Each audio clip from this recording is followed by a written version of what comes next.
Welcome to Nevermind the Furthermore with your host, Brian K. Morris, independent publisher, freelance hybrid author, award-winning playwright, and former mortician's assistant.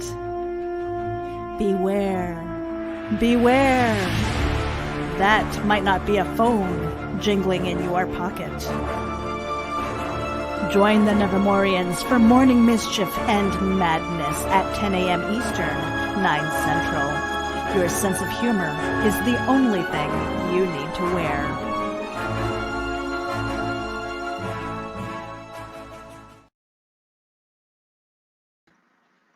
And good afternoon, everyone. I'm Brian K. Morris, and welcome to a very special edition of Nevermind the Furthermore, the interactive talk show where you get to be a guest. And we're here representing the MAPLD FanFest, and thank you so much for having us here. Anyway, I'm your host, and we thank you for watching, whether it's live or on the reruns later. And also, if you're watching on Facebook, please give the page you're watching a like, if you would, please, because that helps them with the algorithms, you know what I mean? And if you're watching us on YouTube, also, please give us a like and please follow and share whatever you see here, because other people may be getting some information that they can use too. And this show is brought to you by MAPLD. And we've got someone very wonderful here who's going to talk for a little bit and tell us a little bit more about what is going on here. And hello, Maria Gonzales. How the heck are you? I'm good. It's been a fun day so far. Well, good. Tell us what's aside from virtual exhaustion and thoughts of why did I do this? Why? Tell us what it's been like so far. It's been good. We started off the morning with just a simple introduction. We had our story time with Miss Vicky, who's in our youth services department. She did a superhero story time for the kids, and then we went to our live Disney chat. So we chatted up about Disney. Favorite movies, favorite songs, soundtracks, Pixar, just fun stuff, entertaining things like that. Yeah, we had a couple of giveaways, some quizzes in between, and now I'm here with you, Brian, doing this one, and later on we have another live stream with Eric Wolfgang. He'll be doing some live art for us, and then we will close out the evening with us announcing our cosplay competition winners and a Kickstarter panel with my friend from Guerrilla Publishing. Oh, fantastic. This sounds like a lot of fun. I'll definitely be tuning in too. And if they're watching, and folks are watching on various platforms such as YouTube, etc., where can people find the core page, the hub of all this excitement, Maria? It's going to be on the MAPLD FanFest Facebook page. We also have our own website, so it's actually going to be www.mapldfanfest.com. That's where you can find everything. Your stuff is on there too, Brian. We have an artist alley and a vendor alley with everybody's content in there, a little bit of bio about everyone. You click on underneath their links and it'll take you straight to their store, straight to their commission pages. So a great group of people have been able to give us their time. And lend us their talents, of course, but it's been fun. Yeah. Oh, great. And this afternoon for the next hour or so, we're going to be talking about comics. I have a certain amount of expertise in the subject. Having collected since I was 3, that's where I learned to read. And also I write for other companies. And here's one done from a Chicago area publisher out of Oak Park, about Bachelor's Grove. And plus I published one and kickstarted it about 2 years ago, The Ghostly Tales of Spencer Spook. And also, we're doing this character, my partner Eric Hawkins and I, called Nature Boy, co-created by the guy who co-created Superman. Yeah. And so it's going to be a lot of fun. And that's one of the things about comics, whether you're just a fan or you want to create, it is fun all the way across. And also in the next hour or so, we're going to tell you, hopefully, how you can get into the business. It's not as complicated as you might fear. And we've got some really cool people showing up right now. Comics attract a whole bunch of great people, such as Charles F. Millhouse. Hello to you, my friend. Charles is a publisher of books and a huge comic fan. He's got a really cool collection that he shows off on his author page every now and then. And Cindy Kep is watching us from YouTube saying great eatings at salad stations. And she's currently writing her very first comic script right now. And Phil Thompson's doing his own comic. Phil, good to see you, my friend. And Harley Slavic here is a comic distributor. He also has copies of my Spencer Spook comic. And Teresa Dunn, she just likes comics, and that's perfectly okay. But she's a great writer and poet. Glad to see you here. And then there's this person here who's rather inexplicable. He is Christian Basil, but if you want to learn about Doctor Who, he's the man to talk to. And this is how we all like to remember him. So anyway, and Christian's like, don't do me any favors. Anyway, Christian, glad you're here. Glad you're all here. And here we go. Christian thinks it's West Side Story. He's singing Hello, Maria. And let's see. Harley Slavic says, oh, wait a second. Christian says, you're not BKM. You're an imposter. BKM had his show earlier. Well, the thing is, Maria was sweet enough to ask, and I will go where I'm asked. So anyway, she's been a delight to work with here. And Harley Slavic thinks I'm a Skrull. That could be. Who knows? But anyway, and it's possible. It is possible. You don't. I don't know even. And that's how good I am. But anyway, hello, Maria from Teresa down of Keokuk, Iowa, and another great author here, Carl Witzman, who did a book, The Mad Gasser Cheerleader of Calhoun County, loosely based on a downstate legend in Mattoon, Illinois. Ooh, yeah. I like that. That sounds very interesting. Yeah. Look up Mad Gasser, Mattoon, Illinois. Sometimes it is très creepy. And there's Alfred Pennyworth. I missed what you guys were talking about. Were you talking about an online convention, Artist Alley? Yes, we were. You can find it at MAPLD FanFest.com. You'll see Brian's work. We have Jack Gonzales, Eric Wolfgang, Gorillas Publishing. A lot of vendors and artists lend us all their talent, beautiful work. But if you just click on our bios page, you'll see on the side, nice little drop menu, Artist Vendor Alley, and you'll find everyone's work and all our guests too, like Brian. There's a guest page that's separate from everything too. There you go. They like to keep me away from the nice people. But anyway, Christian Basil says, Maria just stuck her tongue out at me. She has earned my respect. Well, she's obviously a good judge of character. So, let's see. And I want to say hello to Merritt Spicer and Jeffrey Hayes, a very talented artist. Glad to see you all. You're all very creative people.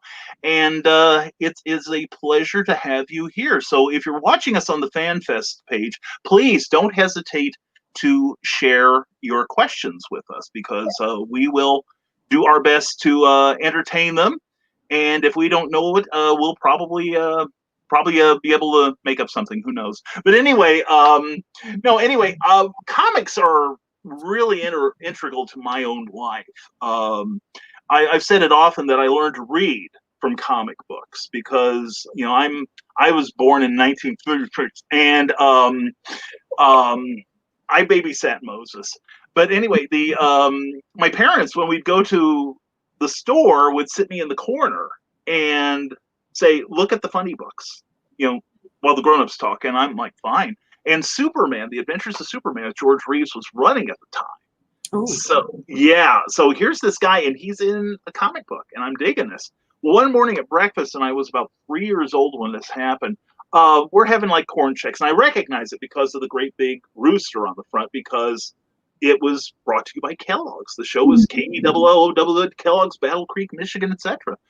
And we had like corn checks or something. One of the checks are cereals, and Mom was looking at the back of the container, and all of a sudden it's like, I'm like, Mom, how do you tell the difference aside from the rooster? Mm-hmm. And she goes, well, it's words. And I'm like, what's words? She goes, well, that's that thing you're speaking right now. Duh. Mom and I had a unique relationship. But anyway, borderline abusive to each other. But anyway, but she, I said, well, how can what are these words? Well, what are you talking about? And she talked about how these little squiggles and everything represented the sounds I was starting to make as a child. And I said, Mom, could you teach me to read? And so we use cereal boxes and primarily comic books to increase my vocabulary and learn about sentence structure and such like that. And I tell people I'm the only person that went into first grade who knew the word invulnerable because I'd read the Superman comics and I could spell it too. But I kept reading comics, and I still knew what girls were. It's okay, I didn't give them up for that. And wanted to break into comics. Yeah. It's a great field to be in. You meet so many different people, like how I met you through Andy, which is great people, but it's yeah, you start to network. You meet one person, you meet another person, like you said, and you just snowball. But yeah, comics are all genres. That's the best thing about it. You find different people that are either you're a writer, you can find an artist, you know, or you're an artist, you can find a writer. There's always somebody out there that's a yin to your yang when it comes to comic creating. Yeah, I love it. That's true. Now, what's your history of comics, Maria? Well, my husband, Jack Gonzales, he's done a couple of comics. He had a Kickstarter for Last Unicorn. It's about a little depressed unicorn, basically going through adulthood, finding a job, getting an apartment, going through love, having to save the world at the end because he is a unicorn. But yeah, no, I've done stuff with him. I actually did a short story and a horror anthology called One Frightful Night. With Brian DeFurring, Francisco Flores, Noel Morales. And I was supposed to make it into this last one for Tales of the Cryptic Closet too, if anybody's familiar with the guys that done Cryptic Closet. But Jack was in school and he was going to be my artist. So my story's on the back burner for issue 3, hopefully. But yeah, I like writing. I'm more of a writer. I used to draw. I used to pick up the Wolverine and Spider-Man comics as a kid. I used to just go ahead and use the photocopy paper from like the old money orders. Mm-hmm. And Yeah. try to get the drawing that way. Mm-hmm. Yeah, but no, as being a librarian, people always think you could read, you know, you have all the time in the world to read, but you don't. But you end up making the longest list of what you would like to read because you're exposed to so many different things. You know, so when you were saying things like how you learn how to read using comics, my cousin was the same way too. He had ADHD, but he could always finish a comic.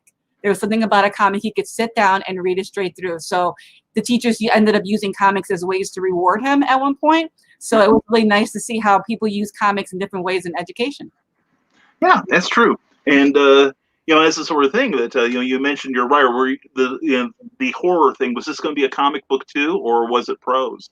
Oh yeah, no, it was an anthology with, like I said, the 400 or 500 people. And the last one that was supposed to be, man, there was at least 12 other fantastic artists and writers that did all individual stories. I think it was like 120, 130 page comic. Wow. Fantastic stuff. Everybody's a fantastic writer. It came out of Guerrilla Publishing, if anybody's interested. But yeah, I was looking forward to it. I had a really good one about the Kukui, the Hispanic boogeyman. But don't worry, It's coming though. It's coming. I like writing horror. That's my thing. Oh, very cool. You know, and you and I are going to get along just fine. Yeah, So, we went to Bachelor's Grove. I'm like, I've been there. I have too. I've been there twice. We did I showed you the comic book we did earlier from Silver Phoenix Entertainment, and the first time I went up there, it was funny because my host, my publisher, he had gone up the day before with a friend of his who brought their 5-year-old son, and you know, there's that long walk from the highway up to the cemetery front gate, and after a while they stopped about halfway. They were compelled not to go on. And they theorized, and they couldn't find the infamous pond from the street.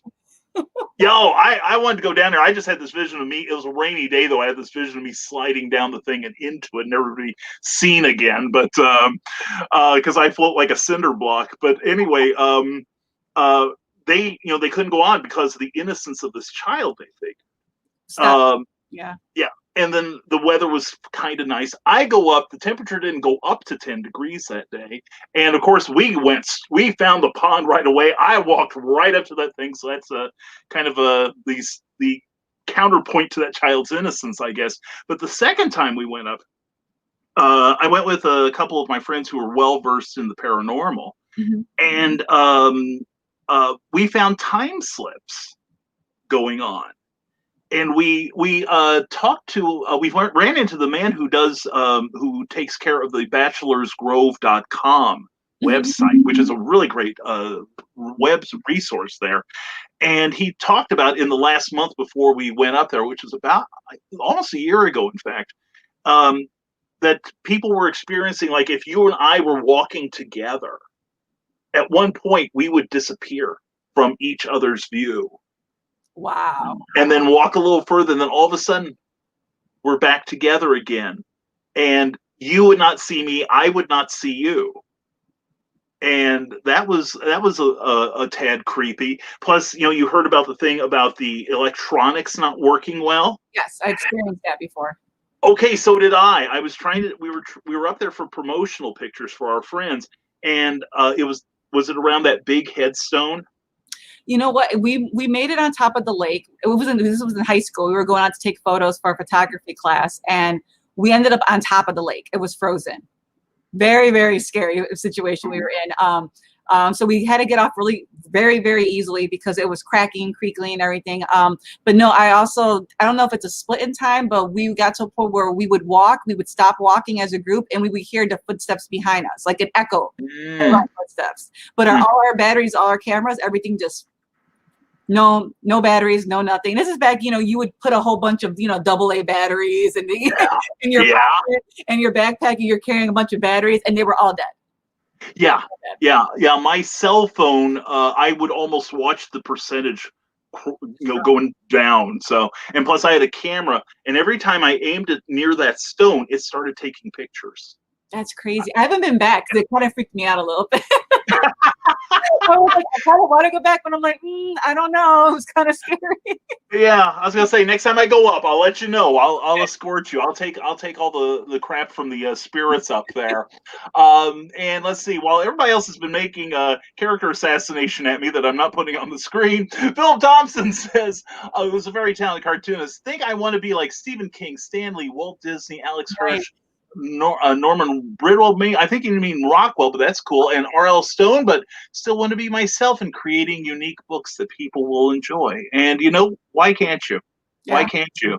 Because a lot of, like I write comic books, but I take a lot of my notes from the comics half of it. People like Neil Gaiman, Alan Moore, Stan Lee, Roy Thomas, the classic writers. So. And Pops Van Zandt has joined us. Glad to see you. Cindy Kep, glad to see you. And Molly Daniels, glad you are all here. And let's see. Harley Slivick says, from a distributor and collectibles company, store owner point of view, I think physical comics are getting more popular due to the indie movement. I would agree. Yes, Maria, you wanted to say?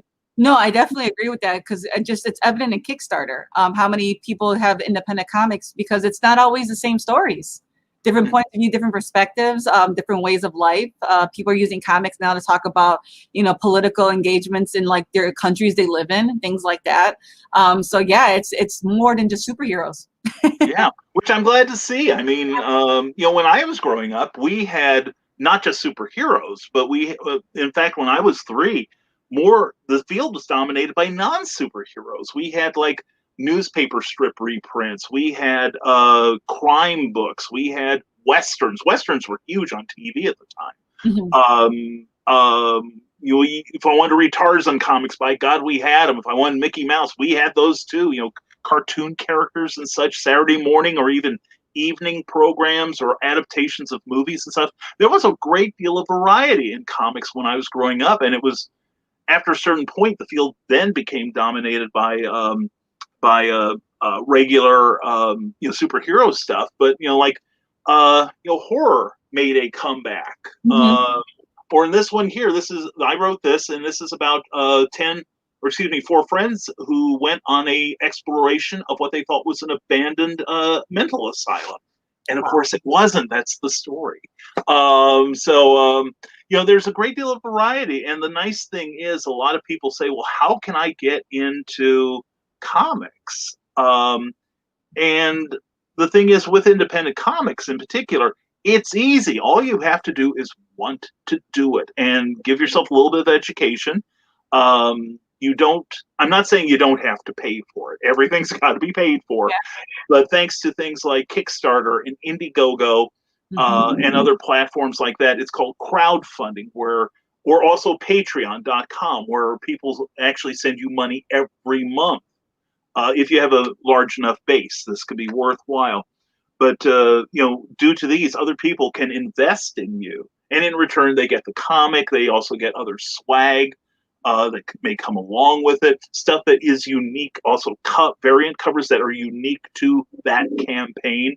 It's really a great way. I like to think of it as democratization of the comic creation process. Because really, you think about it, like when I was a kid, back, about the time that Gutenberg learned about movable print, the secret of publishing were in big companies. We didn't know how to create a comic book. We didn't have the first idea on how to do it. Then in the early 80s in particular, you started seeing people who figured it out. And like there was a great company out of the Chicago area called First Comics back in the 80s. And they got their stuff printed downstate in Sparta, Illinois, where DC and Marvel at the time were getting their work printed. Now we have something called print on demand, where, just like with paperbacks, where you can get as many copies as you want. You want one copy? Here you go. You want 25 copies? Have at it. You want 200? Let's talk. That sort of thing. And also the fact that more people are able to network through social platforms like Facebook and Twitter and Instagram. And there are forums like on Facebook where you can seek out, like say you're an artist, but you don't really know the mechanics of comic book writing. You can reach out and maybe get some people who will work with you. So, Maria here, she could publish her book if she wanted to. She could even do it electronically if she wanted to. She could. There a lot of comics are very popular in digital form. In fact, one of the most successful Kickstarter campaigns ever in terms of comics was Rich Burlew and the Order of the Stick. He had a daily web comic that was basically stick figures doing D&D adventures. It's brilliant. It's a brilliant. You got to see it. It's a brilliant comic strip, and he wanted something like $5,000 to do a reprint of some of his strips and put them in a trade paperback form. And then it turned out that people kept sending him money and sending him money. And I think the campaign was I want to say it's a 30-day campaign, but it got to the point he had to quit giving stretch levels because he couldn't keep up. And he got something like 5,000% of his initial goal. Yeah. And the thing is, any one of us could do that too. You strike gold, you get the right presentation, the right product. And I know a lot of people don't want to say, no, I'm creating art. No, it's a product.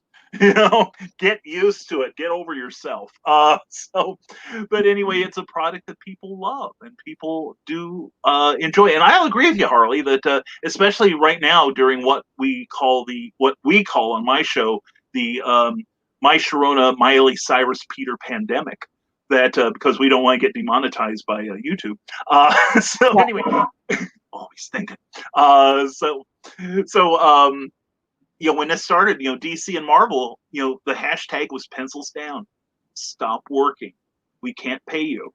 And the indie press said, hold my beer. Let's get this stuff out there. And I have friends that asked for, around $1,000, $1,500 and wound up getting $5,000 or more through their respective crowdfunding campaigns. So, and it's the thing is, it's doable. Everything here is doable. It's like I tell people with novels, okay, Maria, you be careful now. You don't want this to get out. There's a site there are 2 sites that tell you everything you need to do this. You just ask the question. It's like an Oracle of Delphi. You ask the question and it gives you multiple answers from people that are actually doing it. Okay, your FanFest people are going to love this. We're they'll probably kill me for revealing this. The site is called Google.com. Okay, and the other one is YouTube, where you're watching me right now, and Maria.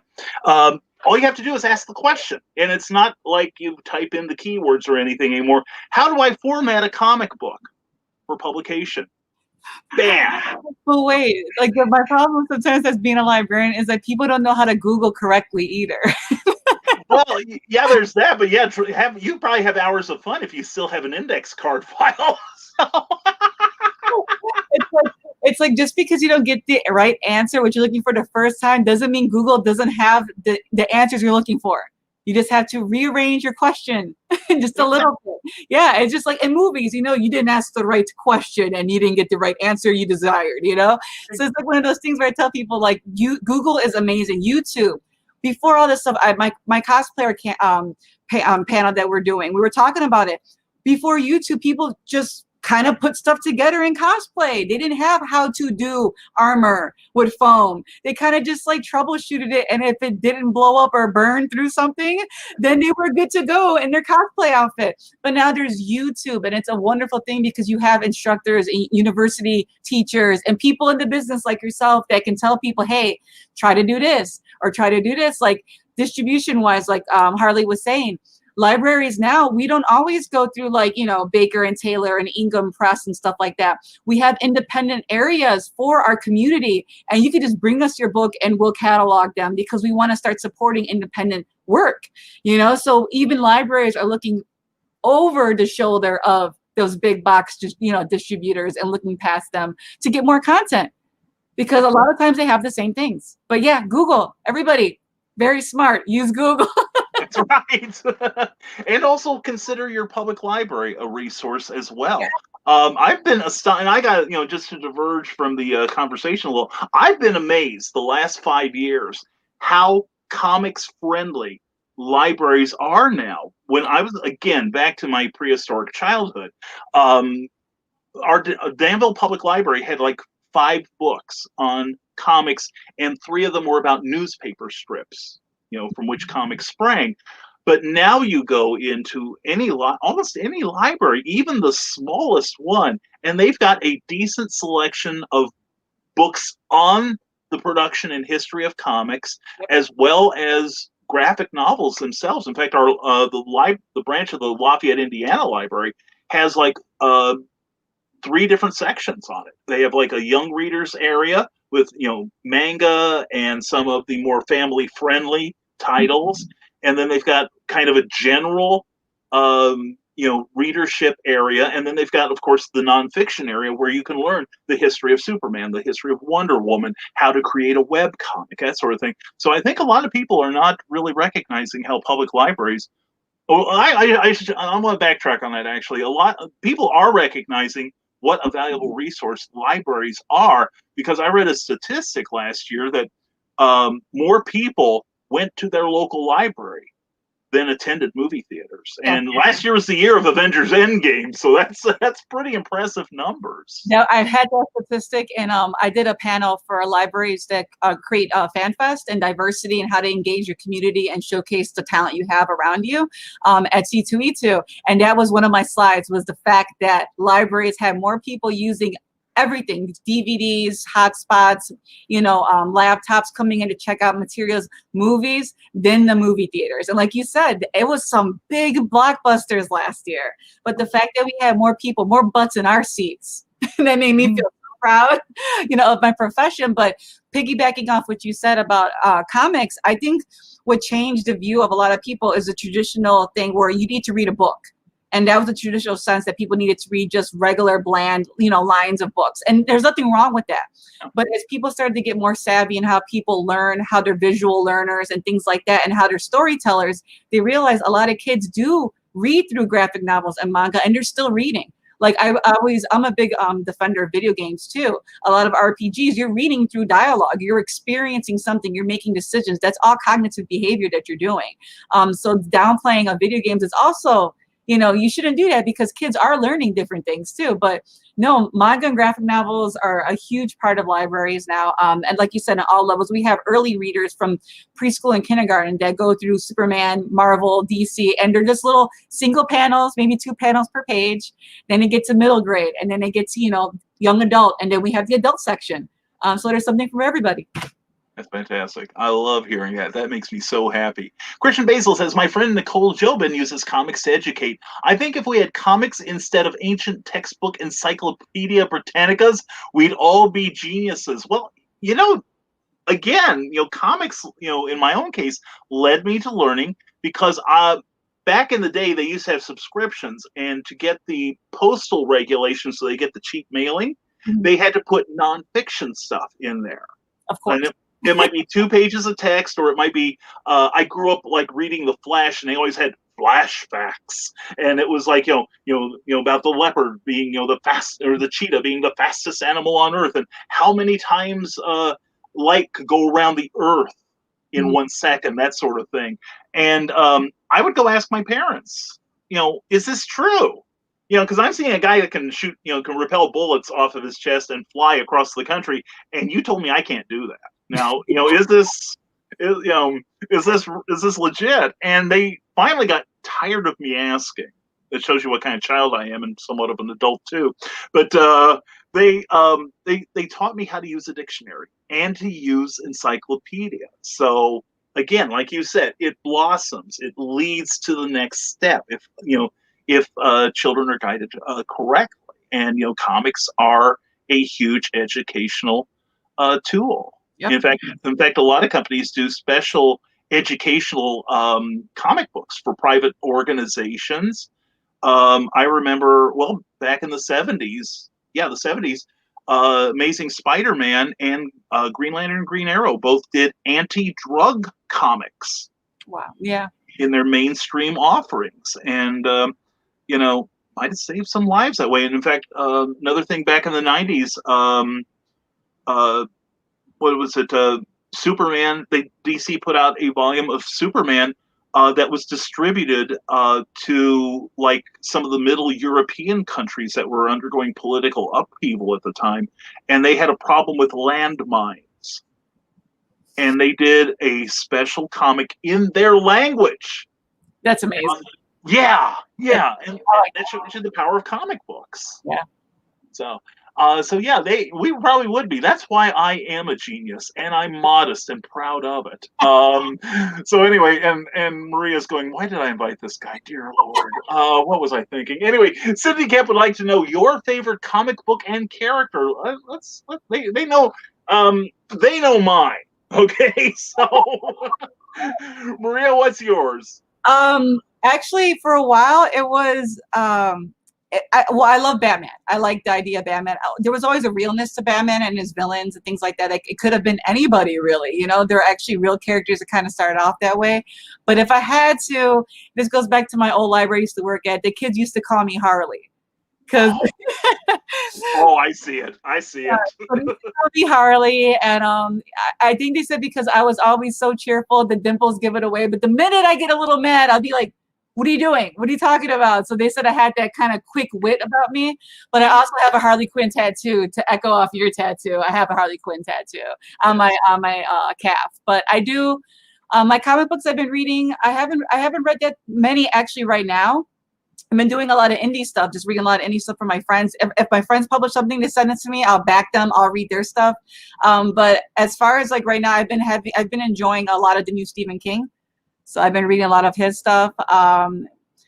Catching up on shows that I haven't really watched because, like we talked about, 2020 has been canceled. So when I kind of didn't get around to shows, I'm like, it's the perfect time to kind of look at TV shows right now. But Harley Quinn.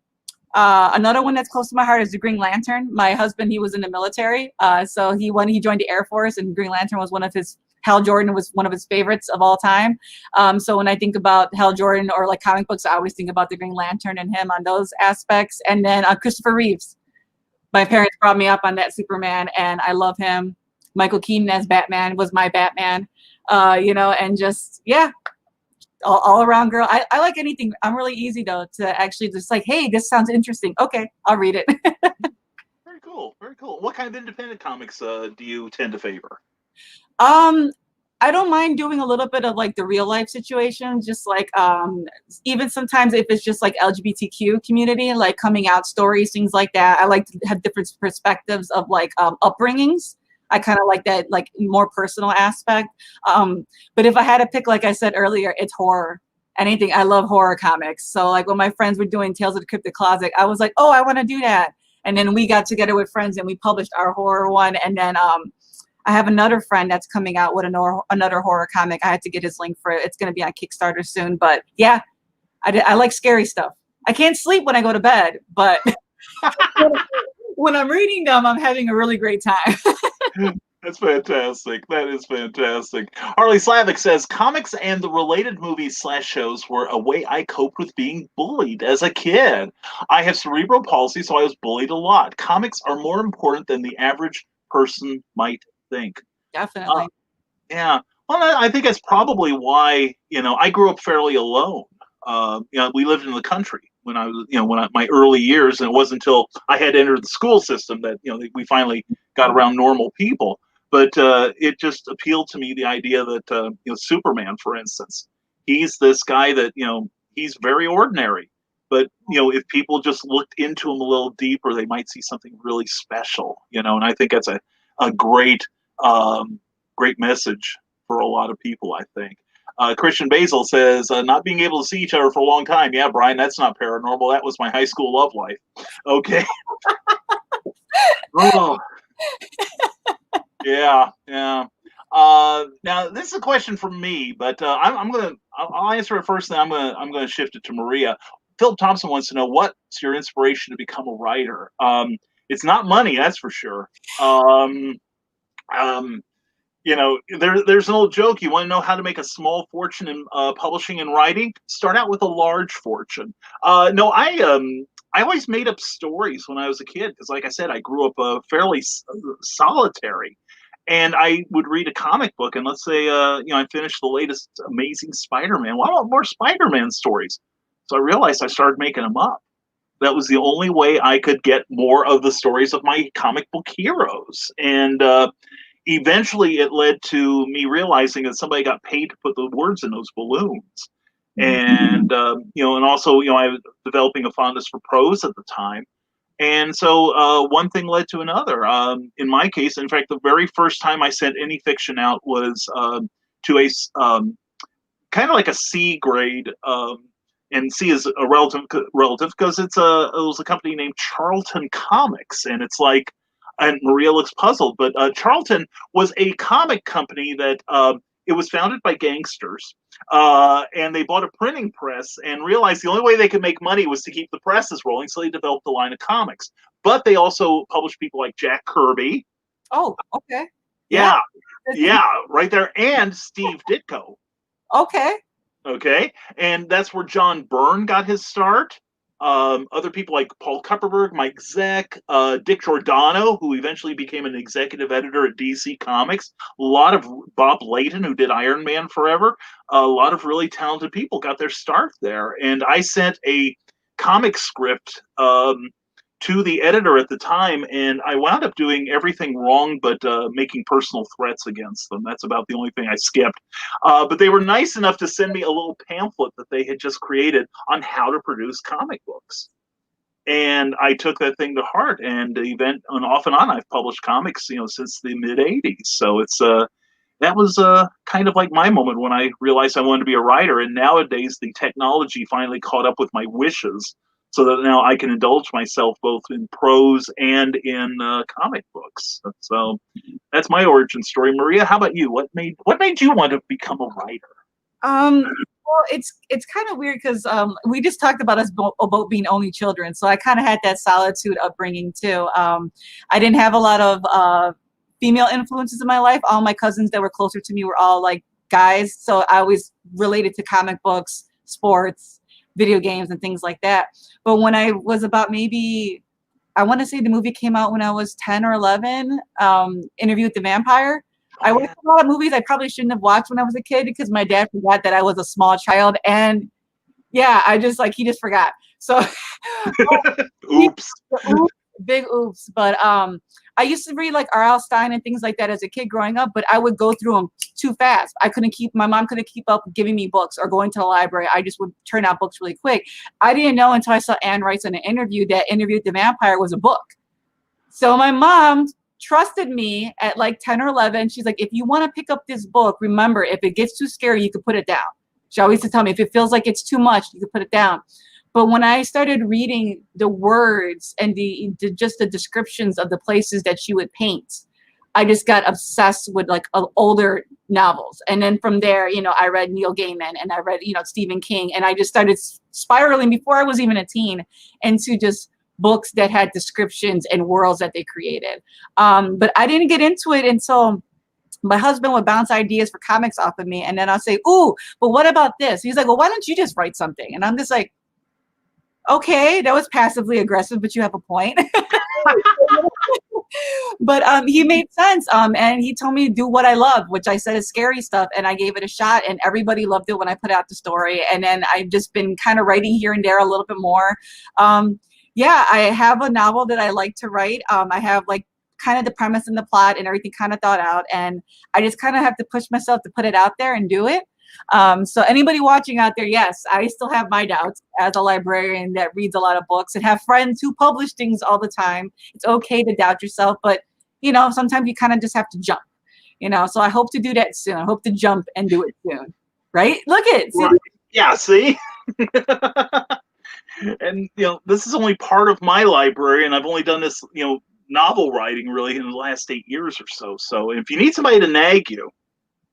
I do, because I really second guess myself. I'm a very analytical writer in my undergrads as criminal justice. I was very criminal behavior was my major when I was doing all that. Oh, neat. But due to physical limitations that I didn't know would prevent me from pursuing a law degree and things like that into criminal law, I couldn't, you know, achieve it. But yeah, I like the way the mind works. I'm very research orientated, so I have to sometimes relax in my writing.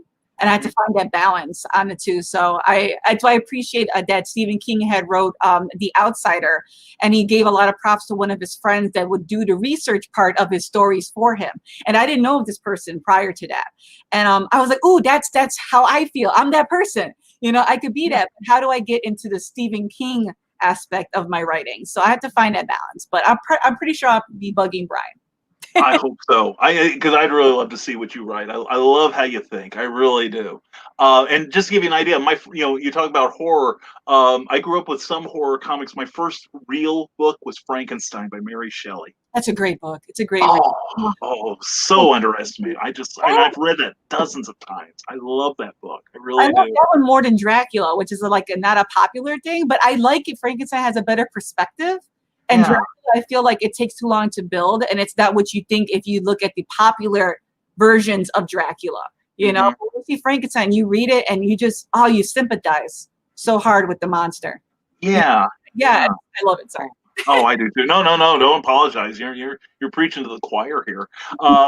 Cindy Kemp wants to know: are web comics destined to replace paper, more like novels and books that manage to coexist? I've got to agree with you. I don't think it will happen in our immediate future. No, as patrons that come to the library, there's something about the smell of books. The physical holding of papers, especially comics. A lot of kids like to just hold them still. I think the next generation's already on the point. They still want comics. Even though they're like this all the time, they still want to hold a comic or a manga. So, yeah. Mm-hmm. Yeah, and something I talk about frequently is hoopla.com, which ties into, it's not bootlegging. It is not like you're going to Pirate Bay or anything. It ties into your library card, and right now you can check out 30 items per month while the Peter pandemic is going on, which includes graphic novels, which includes individual comics as well. And so I've been keeping up on a lot of stuff that way. Yeah, we have Overdrive, which is media on demand. That's another one that has a very, very great catalog of just a lot of comics.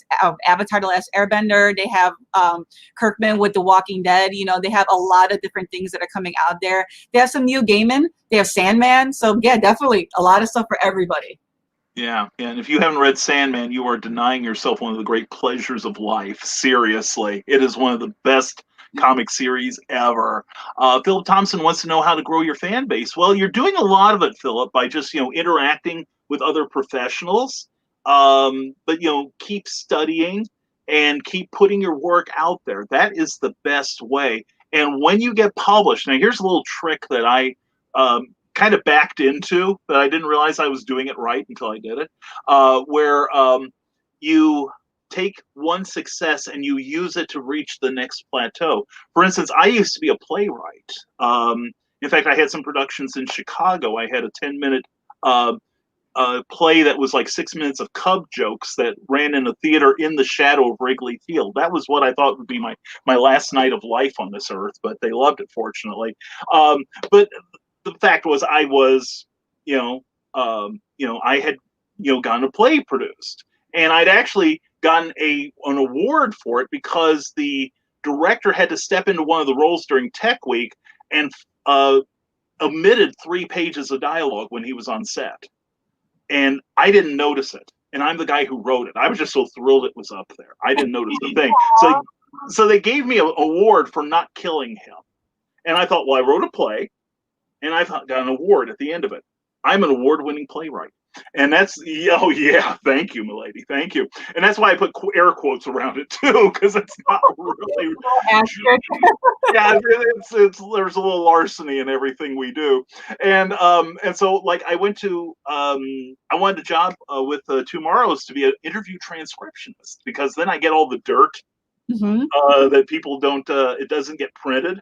That's reward in itself, and I got paid for it. So I went to the publisher and I said, I'd like to do this for you. By the way, I'm an award-winning playwright. And they're like, ooh, I know, so hoi polloi here. And so they give me the gig, and then I want a job with another magazine. So I'm like, hey, you know what? I'm doing some stuff for Tomorrow's, which also, by the way, opened up doors for writing for me, because I started doing articles for them too. And I go to the next magazine and go, hey, listen, I heard you need some writers. Hey, I happen to be a writer. Here's my resume for what I've got published so far. And by the way, I'm an award-winning playwright. And I kept this going, and it's funny because I started this in 1997 when I got the play produced initially, and the only 3 people I've been asked only 3 times in all those years why there's quotes around my award-winning playwright thing, and none of them are from publishers or editors. Yeah, so you call it a scam, call it what you will, but anyway, and let's see. It's fluffing yourself up. If you don't fluff your own content or your worth, no one else is going to do it. Exactly. And by God, I'm making up for a lot of people there too. And thank you, Andrew Russellberg. Glad to see you. Thank you. Appreciate the well wishes. And Bill Sarn says, what's all this then? He said in his best Monty Python voice, you're saying that people can get paid for their art? I don't believe it. It's true, illustrator Bill Sarn.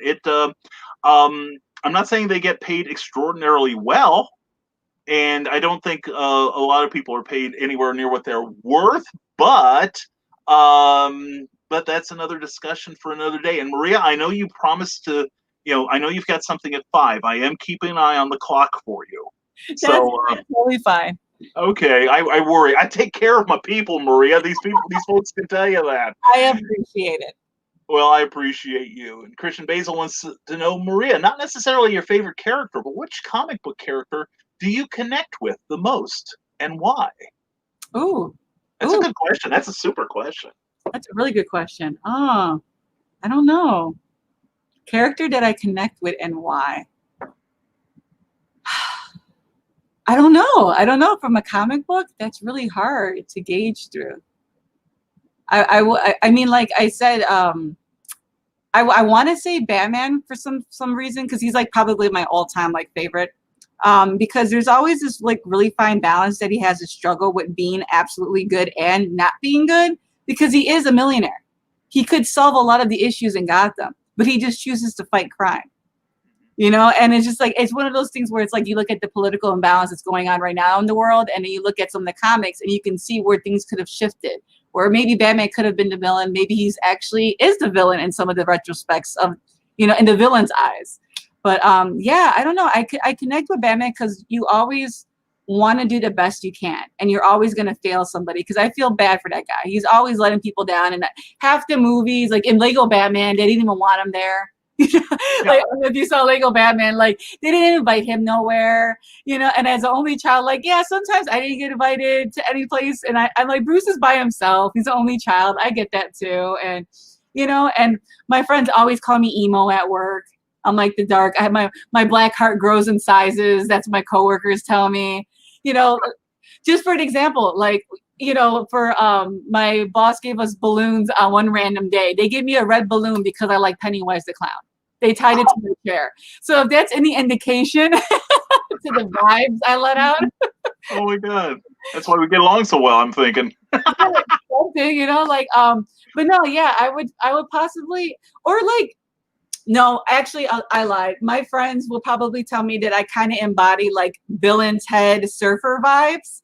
I'm very kind of, when I'm excited to do something, I'm very animated to do it. And yeah, I just dressed up like Bill for the movie. I made a costume for my library, and I'm just doing this in the picture. Like, I'm a happy person. Like, I really am, and I have a good time. And I like to have a lot of good people around me to do things. But I'm an introvert, which is really weird too. Yeah. Well, I think that's true of a lot of creative people, that we are at heart introverts. And, I keep talking about the person that shows up for this show. It's me, but not me. Exactly. Like me, it's on here, doesn't drop F-bombs every other word, and doesn't cry during inopportune moments during Doctor Who. It is me. A lot of this is me, but I'm shielding you from some of the more negative aspects of Brian, and you're welcome. Okay. And Andrew Russell Burkett says horror comics are my favorite to write, and also do it. I doubt myself constantly. I've written a novel, but have done nothing with it. On our Tuesday night show, Clever Title Pending, and we are going to revisit it, and maybe I'll invite some other. I'd like to invite some other people onto it. But we talk about imposter syndrome all the time, and I think something like that is an offshoot of that, where we think we're not worthy of the attention, the accolades we get, and one of my slogans is "I look good on paper," because I've got a pretty decent resume, but every now and then, when things slow down and I get a little too introspective and it's a little dark in the room, I start thinking, why is everyone being nice to me? Why is this happening? It's all part of imposter syndrome, but you won't know if you're an imposter or not until you do it. And it's worth exploring. And you will find, when you get out into this creative community, whether it's books, whether it's comic books, or what have you, there is an amazing community out here of creative people who are, even if they don't do what you do, they're incredible. You find the right people, they're incredibly supportive, and they'll cheer for you louder than anyone, than you ever will for yourself. And that's the one thing that helps dispel imposter syndrome. So Andrew, and also certain other people, get your work in print, okay? And roll the dice. Because the thing is, I personally, I believe this since day one, that there is a market for just about everything you do. Whether it's art, whether it's painting, whether it's writing, T-shirt creation, graphics, whatever. There are people that are waiting for what you have to offer. I'll make it about me as usual. This was my first paperback, and being the marketing genius I was at the time, it's a holiday book I released in March. Yeah, and so you think so what's the big deal about this book? This book has sold in 6 different countries. Okay, this book has sold in 3 different continents. That's awesome. Thank you. And I am proud as heck of this book. And we've all got something like this inside all of us. And if I can do anything this afternoon and encourage someone to get the information they need, to create the links they need, whether it's interpersonal or just knowledge, technological, whatever, to make this happen. And the thing is, there is nothing like the rush you get when you open up that box from Amazon and everything in it's got your name on it. Yeah. And it is, it ought to come with a pack of cigarettes. It is that good. And it is even better? The second time it happens. And the third. And then eventually you get asked to do it for someone else. Like I did this book here. It's a revival of a 40s comic book character. It's a funny title. It's humor. But I got asked to do this one. I got paid for it too. I got asked to do this one. It's when somebody else is willing to invest their money and time to bring you into print. That's a golden feeling too. And I want you guys to have it. And there's there's only one person who really is stopping any of us. And I had to wrestle this person in submission. Yeah, Exactly.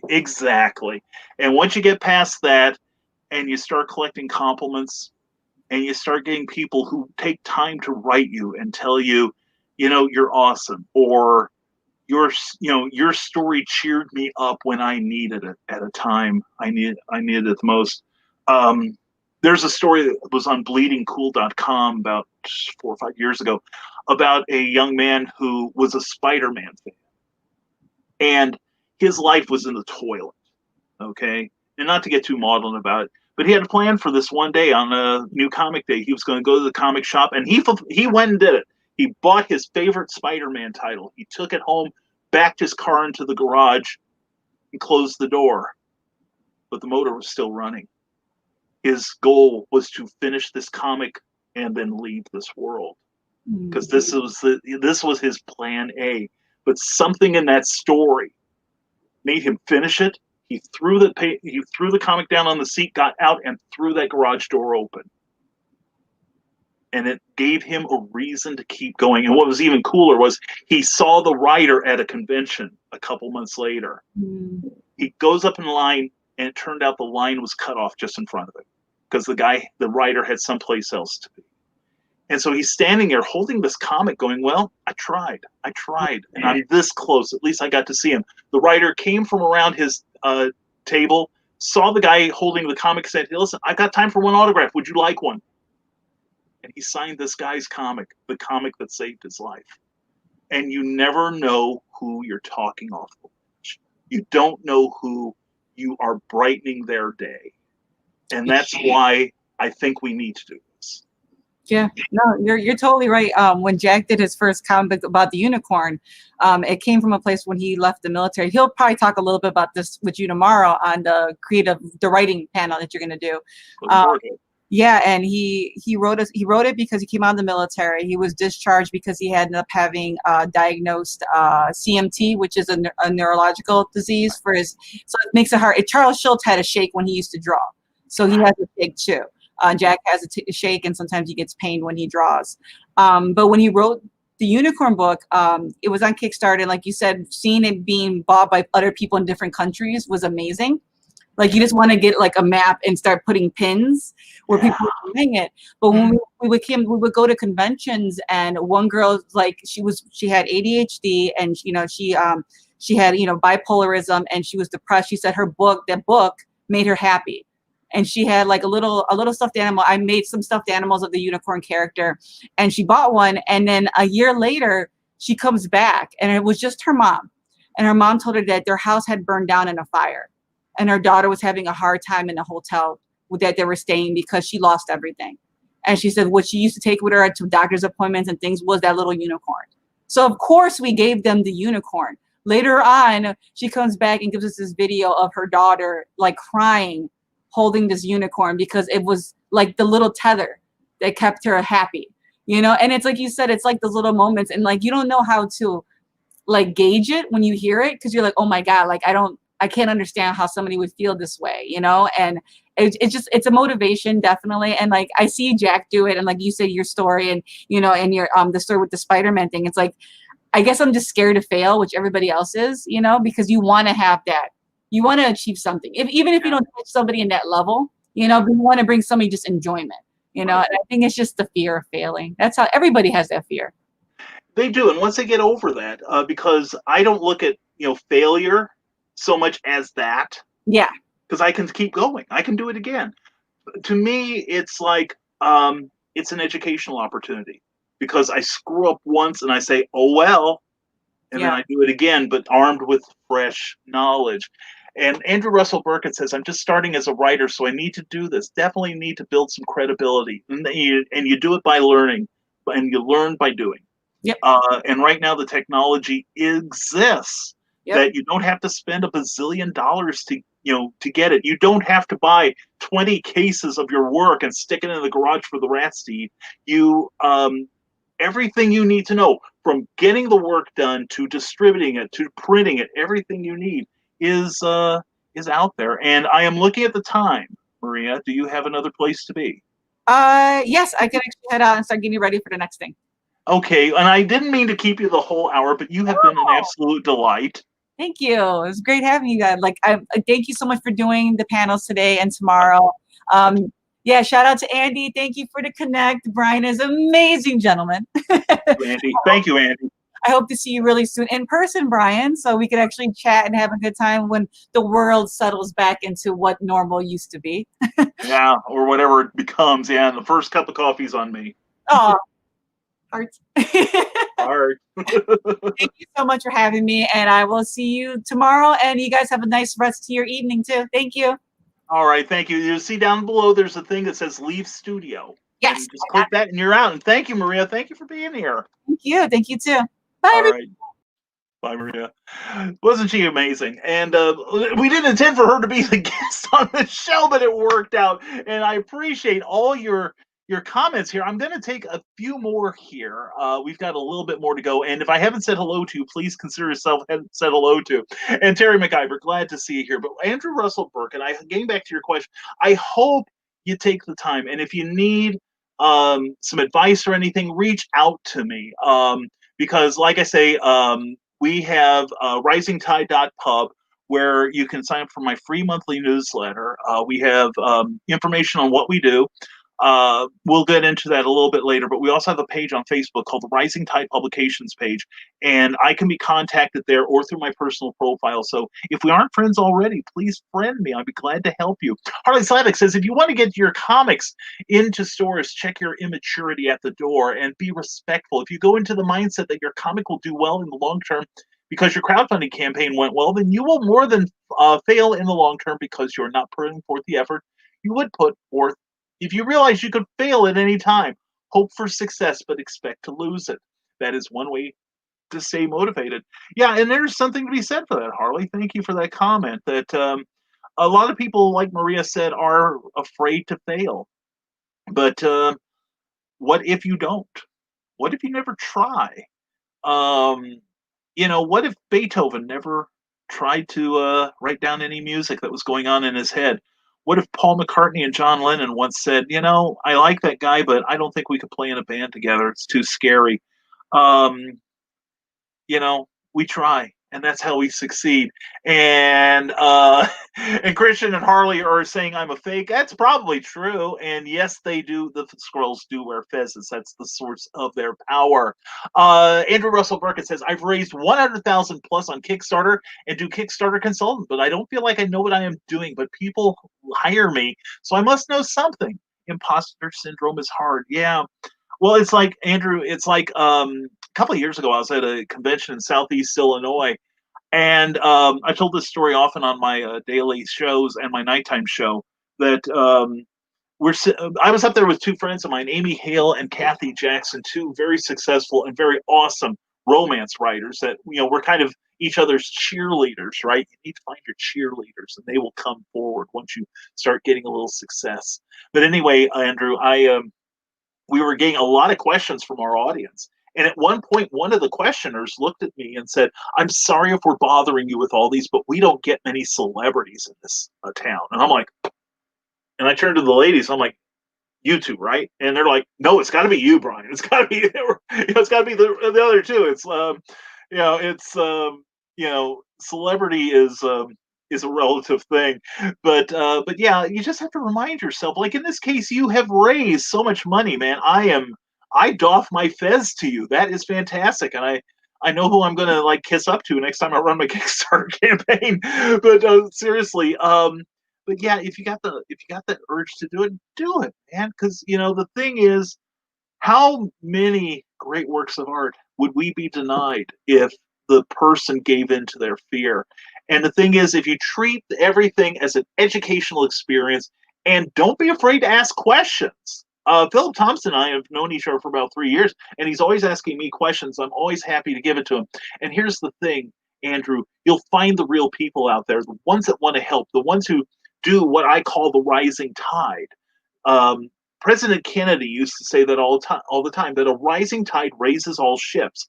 The idea is we look out for everyone around us, and they look out for everyone around them, which includes us. We all take care of each other. We all help each other. We all encourage each other. We all rise together. See? So find your tribe, Andrew. Find your tribe. Start here, okay? And Terry McIver, glad to see you, my friend. Says all creativity has an audience. Finding that audience isn't always easy. That's where a share, a like, a recommendation all come in, and they cost absolutely nothing. You nailed it right there, Terry. You want to support the arts? You don't have, it helps if you buy the product. It is great. I genuinely appreciate it. I have a tip jar, an online tip jar, which I appreciate people giving, me funding to improve the look and sound of my show and the look of my publications.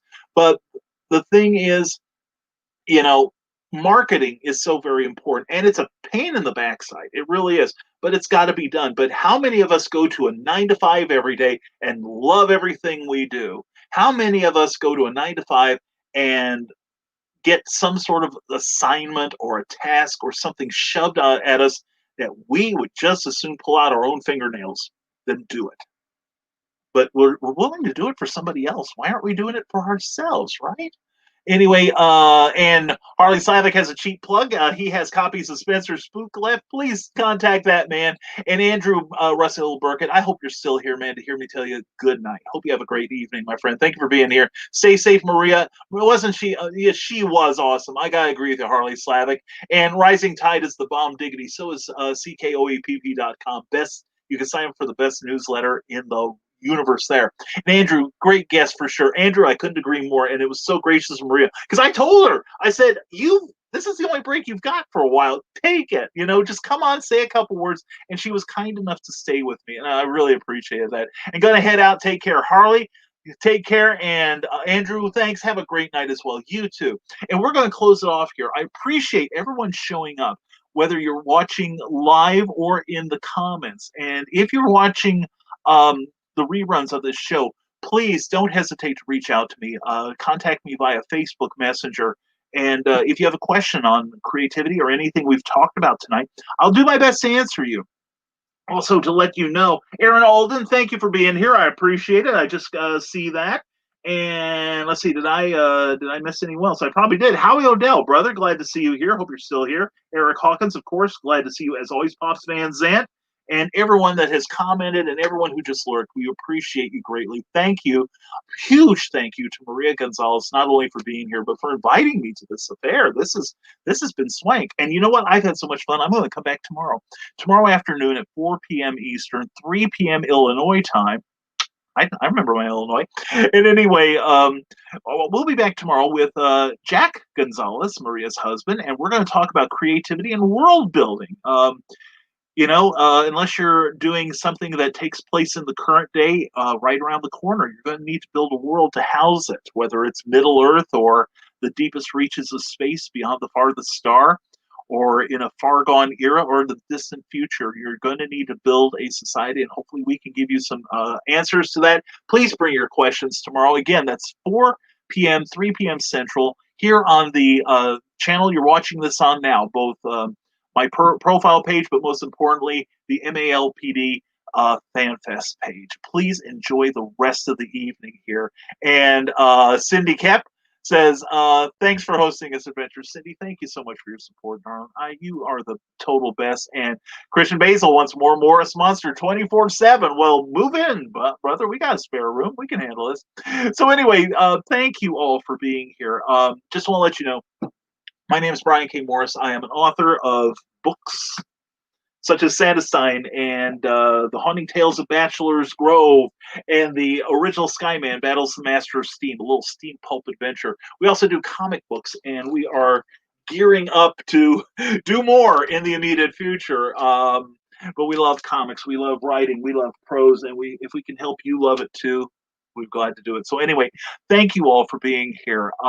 Again, to let everyone know, I host 3 morning talk shows called Nevermind the Furthermore, coincidentally. And let's see, let me get that card. There we go. That's the one. Anyway, Nevermind the Furthermore is an interactive talk show where we rely on your comments and questions to keep it going. And we do appreciate everyone that shows up. Also on Facebook, we have Rising Tide publications page where we put out content 3 or 4 times a day. Illumination, education, inspiration. That's what we're all about here at Rising Tide. And also on Tuesday nights, I do a special show called Clever Title Pending. That's the name of it. Don't send me any suggestions, please. I've seen most of them. But anyway, it's an interview show where we talk to creatives about creativity and the business behind it. And this coming Tuesday, we've got a very special guest, Jen Thompson, who is a writer, editor, publisher, and show promoter. She hosts the Indie Author Book Expo in Iowa and various other states, and we hope that you will join us in talking to her. Also, like I said, please sign up. There is the address on the crawl below, bit.ly/RSNGTD. That's Rising Tide without the vowels, 01. And you can sign up for my free monthly newsletter. The next issue will be out September 1st, and we've got all kinds of cool stuff on there. And also, if you're watching on YouTube, please subscribe to this channel and give this video a like, because we want to conquer the media, and you're an essential part of that. Let's see, in closing, I guess I've run through everything. Thank you all again. Thank you again, MAPLD FanFest, for your attention. We'll be back tomorrow, Saturday, at 4 p.m., 3 p.m. Central with Jack Gonzales, and we're going to talk about creativity and world building. So until we meet again, my friends, remember, stay smart, stay safe, wash your hands, and never apologize for being awesome. Thank you all for being here. Have a very special weekend and enjoy the rest of the MALPD FanFest. And I've got to find my closer video here. It's around here somewhere. This is such a slick show, don't you agree? Have a great night, everyone. Thank you for tuning in to Nevermind the Furthermore, a Rising Tide Publications and Brian K. Morris production. Member of the Comic Book Advocating Network and sponsored by GeekInsider.com.